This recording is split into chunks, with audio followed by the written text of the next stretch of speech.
Look around.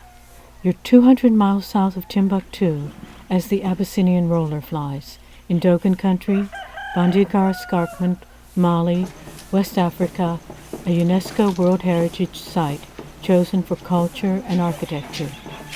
But of course, you won't be flying.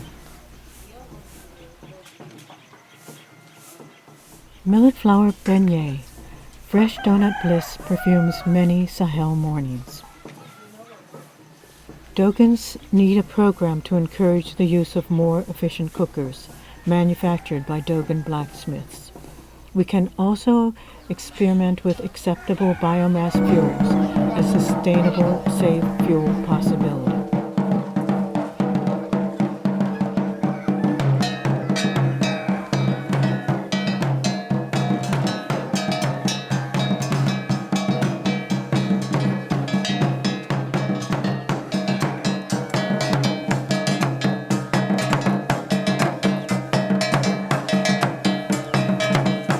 Generally, if the fires use less fuel, the baby who is on the mother's back for the first year and a half will not be breathing as much smoke.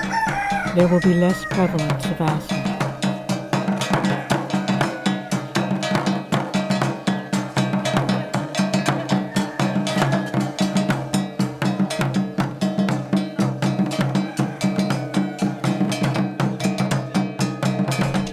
Clean water is never a given. Outside the 9 cities spread across the Sahel, there remains a precarious water supply for rural inhabitants. Embedded in this gritty, crunchy, squeaking, swirling sand, the rural wells and their inevitable need for repair are currently only funded at the village level.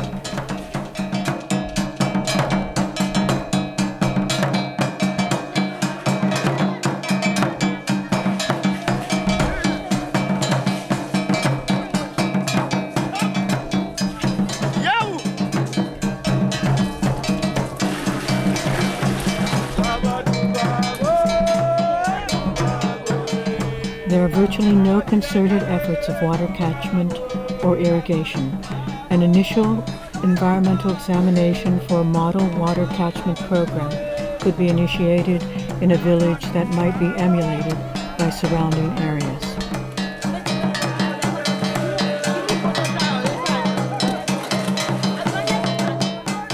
We can harness the meager rainfall to supplement the underground water for village vegetable projects to improve the Dogon diet with more balanced nutrition.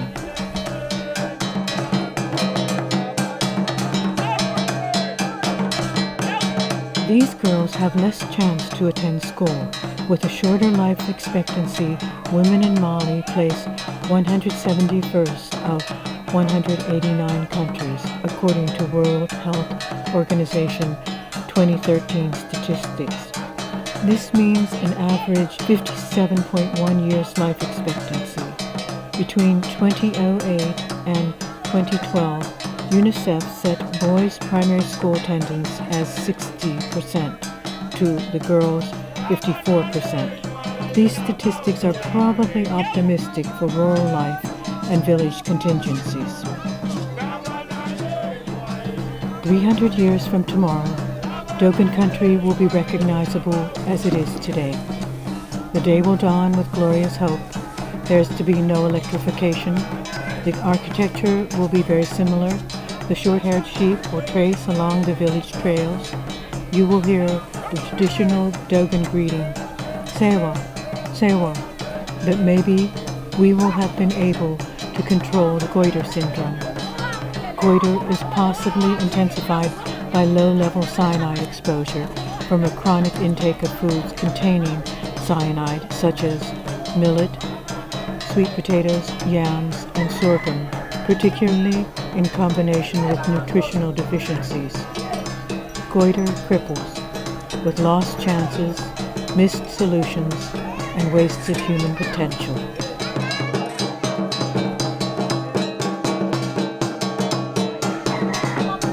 A baby swaddled on the back of a Dogon woman is the norm.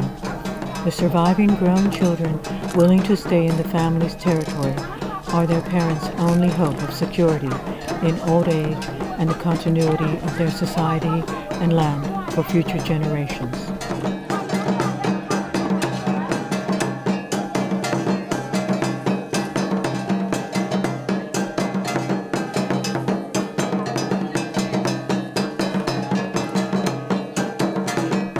Our Sahelian women do not have the luxury of having fewer children until they can have a guarantee that more of their children will survive the dangerous period of early childhood to 5 years old. This means there's need for more extensive maternal education.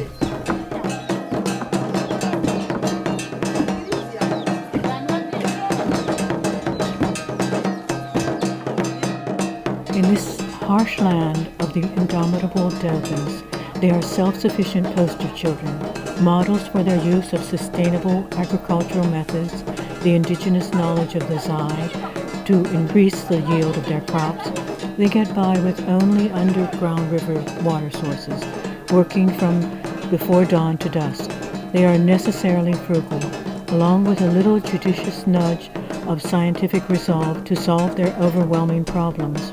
With this help, the Dogon would be able to confront many serious problems of desertification in the Sahel and the extreme conditions that will be a part of the seeming inevitable climate change.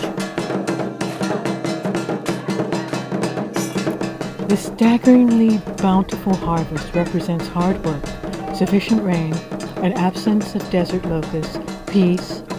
Not all years will be so lucky. Each 70 years, there's a life-threatening drought.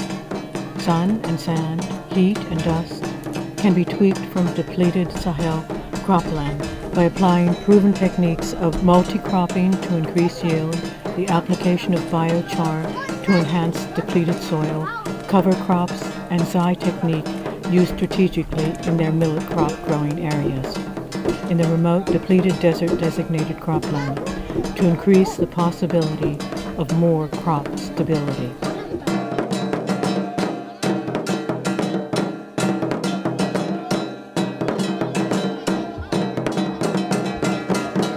The peace and promise of a continuity of day after day in this stark country could be enhanced by well-thought-out projects done in conjunction with an eventual control transferred to a trained Dogon to ensure the perpetuation of this unique society.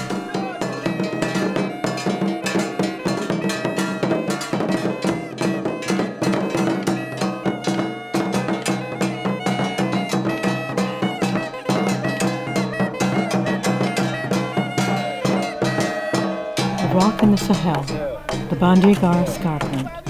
This sandstone is well accustomed to being blasted daily. It will remain. Historically, the geographical isolation of Dogon Country served as a natural fortress, defending their population and culture against intrusion. But now, to preserve the astonishingly rich Dogon cultural life as acted out in the masked dance and animist ceremonies, in Dogon Country, basic human needs are a critical issue. Clean water, sanitation, goiter, nutrition, and soil depletion, among others. Okay. Careful. You can choose to make a difference. You may choose to work for humanity. Your actions could improve the chance for the perpetuation of the Dogon culture.